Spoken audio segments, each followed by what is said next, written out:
Hi friends, welcome to A one trader money. So ఈరోజు topic వచ్చేసి ఏంటంటే ట్రేడ్ అనాలిసిస్ అనమాట. సో చాలా డేస్ అయింది ట్రేడ్ అయితే అనాలిసిస్ చేసి.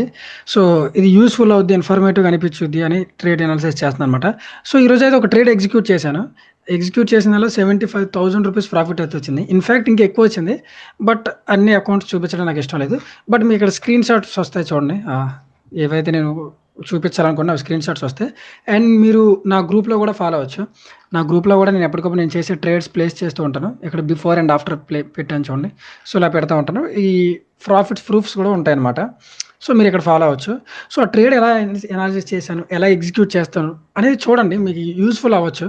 సో నా స్ట్రాటజీ కాకపోయినా కూడా ఏదో ఒకటి మీకు యూస్ఫుల్ అవ్వచ్చు. చూడండి. సో ఫస్ట్ ట్రేడ్, నేను ఈరోజు నాకు ట్రేడ్ ఉన్న పేరు ఏంటంటే జీబీపీజేపీవై. ఈ పేరులో నాకు ఆపర్చునిటీ కనిపించింది. సో నేను ట్రేడ్ దీనిలోకి వెళ్ళే ముందు నేను ఏం చేయాలంటే ఫారెక్స్ ఫ్యాక్టరీలోకి వెళ్ళాను అనమాట. సో ఈరోజు న్యూస్ చూసుకోవాలి. సో న్యూస్ చూసుకుంటే మార్నింగ్ 7 AM ఏయుడి పై న్యూస్ ఉంది. సో నాకు ప్రాబ్లం లేదు, నాకు జీబీపీజేపీవై కదా. సో ఏయుడి అంత ఇంపాక్ట్ చూపించదు. సో దాని తర్వాత 8:30 PM జీబీపీ పై న్యూస్ ఉంది. So up to 8:30 PM night నేను ట్రేడ్ అనేది హోల్డ్ చేసుకోవచ్చు అనమాట. ఓకే. సో సో నాకు న్యూస్‌తో ఎలాంటి ప్రాబ్లం లేదు. సో న్యూస్ నన్నేం స్టాప్ చేయలేదు. సో ఇప్పుడు నేను చార్ట్స్‌లోకి వెళ్తున్నాను చూడండి. చార్ట్స్‌లోకి వెళ్ళి మీకు ఎక్స్‌ప్లెయిన్ చేస్తాను. యూజువల్‌గా నేను మార్కెట్‌ని చూసేటప్పుడు ఇలా ఉందనమాట. సో యూజువల్‌గా నేను మార్కెట్‌ని చూసినప్పుడు ఇలా ఉంది. సో దీనిలో ఏంటి, నాకు ఇది సూపర్ హై ప్రాబబిలిటీ కాదు, బట్ ఇది మీడియం ప్రాబబిలిటీ. సో అందుకే నేను రిస్క్ కూడా కొంచెం తగ్గించి తీసుకున్నాను. సో ఇక్కడ మీరు చూసుకుంటే మార్కెట్ ఓవరాల్‌గా బుల్లిష్‌లో ఉంది. సో మార్కెట్ మీరు చూసుకుంటే ఓవరాల్‌గా బుల్లిష్‌గా ఉంది. అండ్ మీరు ఇక్కడ అబ్జర్వ్ చేయండి, మార్కెట్ అనేది లోయెస్ట్ ప్రైస్‌కి వచ్చింది. ఎలా తెలుస్తుంది లోయెస్ట్ ప్రైస్ కని? మీరు స్వింగ్ లో టు స్వింగ్ హై డ్రా చేస్తే లోయెస్ట్ ప్రైస్‌కి వచ్చింది. లోయెస్ట్ ప్రైస్‌కి వచ్చి మార్కెట్ రివర్స్ అవుతుందన్నమాట. సో ఎక్కడి నుంచి రివర్స్ అవుతుంది? ఏదో రాండమ్ ఏరియా కాదు. మీరు చూసుకుంటే ఇక్కడ ఒక ఆర్డర్ బ్లాక్ ఉంది. సో మీరు చూస్తే ఇక్కడ ఒక ఆర్డర్ బ్లాక్ ఏరియా ఉంది. సో ఈ ఆర్డర్ బ్లాక్ ఏరియా నుంచి మార్కెట్ రివర్స్ అయింది. సో రివర్స్ అయిన తర్వాత మనకి రివర్సల్‌లో కన్ఫర్మేషన్ లేదు. సో ఈ రివర్స్ అయిన తర్వాత మీరు చూస్తే ఆపోజిట్‌లో ఒక షార్ట్ టర్మ్ కన్సాలిడేషన్ స్టేజ్ ఉందన్నమాట ఇదంతా. సో ఇలాంటి ఏరియాస్ ఉండేటప్పుడు కొంచెం రిస్కీ. ఎందుకు నాది ఇది సూపర్ హై ప్రాబబిలిటీ కాదని చెప్పానంటే ఇదే రీజన్ అనమాట. సో ఈ కన్సాలిడేషన్ స్టేజ్ ఉంది. సో ఇక్కడ కూడా నేను ఏ టైప్ ఆఫ్ ప్యాటర్న్ అబ్జర్వ్ చేశాను అంటే, మీరు ఇక్కడ చూస్తే చూడండి, మనకి ఇక్కడ ఆపోజిట్‌లో ఒక ఆర్డర్ బ్లాక్ ఉంది. సో దీన్ని అపోజింగ్ ప్రైస్ యాక్షన్ అంటామనమాట. సో చాలామంది చేసే మిస్టేక్ ఏంటంటే, మనకి ఏ ప్రైస్ సపోర్ట్ చేస్తుంది అని అబ్జర్వ్ చేస్తారు. అంటే మన మన ప్రైస్‌ని మూవ్ చేయడానికి ఏం సపోర్ట్ చేస్తుందని అబ్జర్వ్ చేస్తారు కానీ, మనకు ఆపోజిట్‌లో మన ప్రైస్‌ని స్టాప్ చేసేది ఏముంది అనేది అబ్జర్వ్ చేయరనమాట. సో మనం చూసుకుంటే ఇక్కడ ఆపోజిట్‌లో ఒక ఆర్డర్ బ్లాక్ అనేది ఉంది. సో ఈ ఆర్డర్ బ్లాక్ అనేది అపోజింగ్ ప్రైస్ యాక్షన్‌గా వర్కౌట్ అవుతుందనమాట.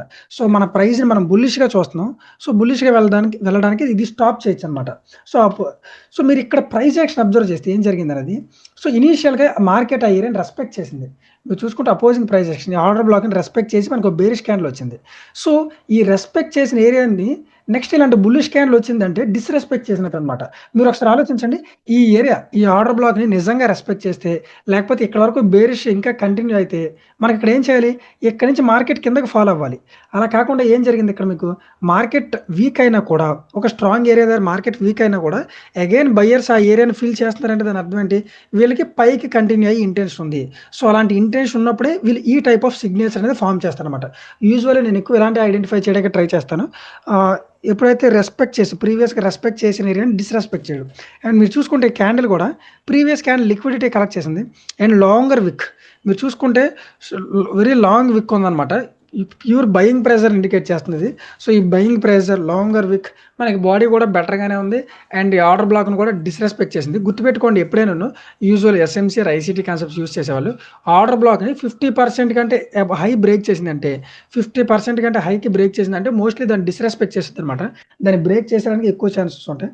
సో దీన్ని బేస్ చేసుకొని నేను ఈరోజు బుల్లిష్‌గా ఉందని యాంటిసిపేట్ చేశాననమాట. మార్కెట్ బుల్లిష్‌గా వెళ్తుందని. సో మీరు చూసుకుంటే stop loss and take profit ఎలా పెట్టానంటే 1:1 risk to reward ratio. So ఇది ఒక లిమిట్ ఆర్డర్ అనమాట. మార్కెట్‌లో నేను అనేది ఒక లిమిట్ ఆర్డర్ పెట్టాను. ఇది మార్కెట్ ఆర్డర్ కాదు. అంటే మార్కెట్ నెక్స్ట్ డే ఇక్కడ ఓపెన్ అవుద్ది. సో ఎప్పుడైతే మార్కెట్ ఈ ఏరియాకి ట్యాప్ అయ్యి దెన్ నాకు మార్కెట్ ఈ డైరెక్షన్‌లో వెళ్తే నాకు ప్రాఫిట్ వస్తది. సో ఇది ఒక limit order. So take profit ఎందుకు ఇక్కడ పెట్టాను? ఇది టేక్ ప్రాఫిట్ అనమాట.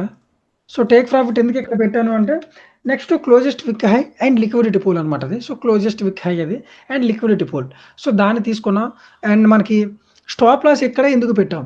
సో యూజువల్‌గా స్టాప్ లాస్ నేను ఎలా డిసైడ్ అవుతానంటే, నేను తీసుకున్న డైలీ టైమ్ ఫ్రేమ్‌లో కాబట్టి బాడీ స్ట్రాంగ్‌గా ఉందనుకోండి, బాడీ కిందన పెట్టుకుంటా. లేదు విక్ పెద్దగా ఉందంటే విక్‌ని 50% చేసి పెట్టుకుంటాను. సో, అలా పెట్టుకునేటప్పుడు కూడా ఇప్పుడు చూసుకుంటే బాడీ మీడియం స్ట్రాంగ్‌గా ఉంది. సో, నేను 4 అవర్ టైమ్ ఫ్రేమ్‌లోకి వెళ్ళి 4 అవర్ టైమ్ ఫ్రేమ్‌లోకి వెళ్ళి ఇక్కడ చూడండి మధ్యలో ఒక పీడిఆర్ఏ ఉండేలా చూసుకుంటాం. ఏ పీడిఆర్ఏ ఉంది ఇక్కడ? మీరు చూసుకుంటే ఒక ఫెయిర్‌వేల్ గ్యాప్ ఒకటుంది. సో, ఈ ఫెయిర్‌వేల్ గ్యాప్ మనకు ఒక ప్రొటెక్షన్ అనమాట మన స్టాప్ లాస్‌కి. అంటే ఇన్ కేస్ మార్కెట్ అనేది ఇక్కడ ఓపెన్ అయింది కదా! సో, మార్కెట్ ఈవెన్ కిందకొచ్చినా కూడా ఈ ఫెయిర్‌వేల్‌ని రెస్పెక్ట్ చేసి ఇక్కడి నుంచి పైకి వెళ్ళే ఛాన్సెస్. అంటే ఇది ఒక మనకి సేఫ్ గార్డ్‌లా వర్కౌట్ అవుద్దనమాట. సో, అందుకు నేను ఎప్పుడైనా ఒక పీడిఆర్ఏ అట్‌లీస్ట్ 1 పీడిఆర్ఏ పైన నా స్టాప్ లాస్ ఇక్కడ తీసుకున్నానంటే దానిపైన ఒక పీడిఆర్ఏ నన్ను ప్రొటెక్ట్ చేసేలా చూసుకుంటాను. ఆర్ సమ్‌టైమ్స్ నేను 2 పీడిఆర్ఏస్ కూడా తీసుకుంటా. నాకొచ్చే రిస్క్ టు రివార్డ్ రేషియోని బేస్ చేసుకొని minimum 1:1 risk to reward ratio. So, ఇలా అనేది నేను బేస్ చేసుకొని ట్రేడింగ్ అనేది చేస్తాననమాట. సో, అందుకు ఇక్కడ ఈ టేక్ ప్రాఫిట్, స్టాప్ లాస్, ఈ limit order entry. So, as regular early morning 3:30కి ట్రేడ్ ఎగ్జిక్యూట్ చేశాను. సో, చూడండి మార్కెట్ అంతా ఏం జరిగిందో. రైట్. సో, ఇక్కడ ఈ టేక్ ప్రాఫిట్ హిట్ అయిపోయింది. సో, మార్కెట్ ఓపెన్ అయింది. మార్కెట్ 3:30 ఇక్కడ నెక్స్ట్ డే ఓపెన్ అయింది. నాకు ట్రిగ్గర్ అయ్యి దెన్ మార్కెట్ అనేది టేక్ ప్రాఫిట్ అనేది హిట్ అయిపోయింది. ఆల్మోస్ట్ ఆఫ్టర్‌నూన్ ఎప్పుడో టేక్ ప్రాఫిట్ హిట్ అయిపోయింది. కొంచెం నేను లేట్‌గా చూసాను నేను వర్క్స్‌లో ఉండడం వల్ల. సో, ఇలా అనేది టేక్ ప్రాఫిట్ హిట్ అయిందనమాట. సో, ఇది మీకు ఇన్ఫర్మేటివ్‌గా అనిపించింది అనుకుంటున్నాను. సో, గుర్తుపెట్టుకోండి మీరు ఎప్పుడైనా ట్రేడింగ్‌లో మిమ్మల్ని సక్సెస్ చేస్తా అంటే పేషెన్స్ ఒక్కటే సక్సెస్ చేస్తది. And me hard work. మీరు ఎంత మీ స్ట్రాటజీని ఎంత బెటర్‌గా అండర్‌స్టాండ్ చేసుకున్నారు, ఎంత బెటర్‌గా ప్రాక్టీస్ చేశారు, ఎంత బెటర్ డేటా మీ దగ్గర ఉంది. లైక్ ఏంటంటే ఏదో బ్లైండ్‌గా మీరు ఏదో స్ట్రాటజీ నేర్చుకొని మార్కెట్‌లోకి వచ్చేయకూడదండి. చాలామంది చేసే మిస్టేక్ ఏంటంటే బ్లైండ్‌గా ఏదో ఒక స్ట్రాటజీ నేర్చుకొని వచ్చేస్తారు. అలా కాదు. ఒక స్ట్రాటజీ నేర్చుకున్నారు. దాన్ని మార్కెట్‌లో ప్రాక్టీస్ చేయాలి. ప్రాక్టీస్ చేసిన దాన్ని డేటా వైస్ కలెక్ట్ చేసుకోవాలి. అంటే ఓకే. ఈ ట్రేడ్స్ నేను ప్లేస్ చేస్తే నాకు ఎంత ప్రాఫిట్ వస్తుంది, ఎంత లాస్ వస్తుంది. ఎండ్ ఆఫ్ ది మంత్ నేను ఎంత ప్రాఫిట్‌లో ఉండగలుగుతున్నాను, ఎండ్ ఆఫ్ ది క్వార్టర్లీ ఎంత ప్రాఫిట్‌లో ఉండగలుగుతున్నాను, end of the half yearly ఎంత ప్రాఫిట్‌లో ఉండగలుగుతున్నాను. ఇలా మీ దగ్గర ప్రాపర్ స్టాట్స్ ఉండాలన్నమాట. మీ stop loss, take profit, entries ఎక్కడ ప్లేస్ చేయాలి, వీటన్నిటి మీద మీకు ఒక కమాండ్ ఉండాలన్నమాట. సో, ఈ కమాండ్ అంతా వచ్చిన తర్వాతే మీరు మార్కెట్‌లో ఓన్ మనీ పెట్టి ఎక్కువ మనీతో ట్రేడింగ్ చేయాలి. సో, అంతవరకు మీకు అదంతా testing period and practice period లాగే కన్సిడర్ చేసుకోవాలి. సో, ఈ పాయింట్ మిస్ అయ్యి అందరూ ఒక స్ట్రాటజీ నేర్చుకోగానే డైరెక్ట్‌గా మార్కెట్‌లోకి ఎంటర్ అయిపోతున్నారు. అది బిగ్గెస్ట్ మిస్టేక్. మీరు లాసెస్‌లోకే ఉంటారు తప్ప మీరు ప్రాఫిట్స్‌లోకి రాలేదు. సో, మీరు ఎంత పెద్ద స్ట్రాటజీ నేర్చుకున్నారనేది కాదు. అంటే ఏదో మీరు 1,00,000 పెట్టి నేర్చుకున్నారా, 10,00,000 పెట్టి నేర్చుకున్నారా, ఇది మీకు మ్యాటర్ కాదు. మ్యాటర్ ఏంటి అంటే మీరు దాన్ని ఎంత నేర్చుకున్నారు, 10% నేర్చుకున్నా ఎంత ఎఫెక్టివ్‌గా ప్రాక్టీస్ చేశారు, ఎంత ఎఫెక్టివ్‌గా వర్కౌట్ చేశారనేది మీకు మ్యాటర్ అనమాట. So, right. సో, మీకు ఈ వీడియో యూజ్‌ఫుల్ అయిందనుకుంటున్నాను. మీకు ఎవరికైనా ఏదైనా డౌట్స్ ఉంటే మనకి A1 ట్రేడర్ అనే గ్రూప్ ఉంది. సో, ఇందులో జాయిన్ అవ్వచ్చు. సో, జాయిన్ అయ్యి మీకు ఏదైనా డౌట్స్ ఉంటే మీరు ఇందులో నన్ను అడగచ్చు. సో, చూసుకుంటే మన వాళ్ళందరూ చాలామంది ఉన్నారు. మీకు ఎలాంటి డౌట్ ఉన్నా జస్ట్ నన్ను ఒక ట్యాగ్ చేసి అడగండి. అండ్ మీకు క్రిప్టో రిలేటెడ్ గానీ, కోర్స్ రిలేటెడ్ గానీ, ఎలాంటి రిలేటెడ్ డౌట్స్ ఉన్నా, ఏం కావాలన్నా అండ్ బెస్ట్ బ్రోకర్ కావాలంటే మనకి లింక్స్ డిస్క్రిప్షన్‌లో ఉన్నాయి. వాటిని మీరు కన్సిడర్ చేయొచ్చు. సో, వన్స్ మీకు ఇంకేదైనా డౌట్స్ ఉంటే మీరు ఇక్కడ అడగచ్చు. So, thank you for watching.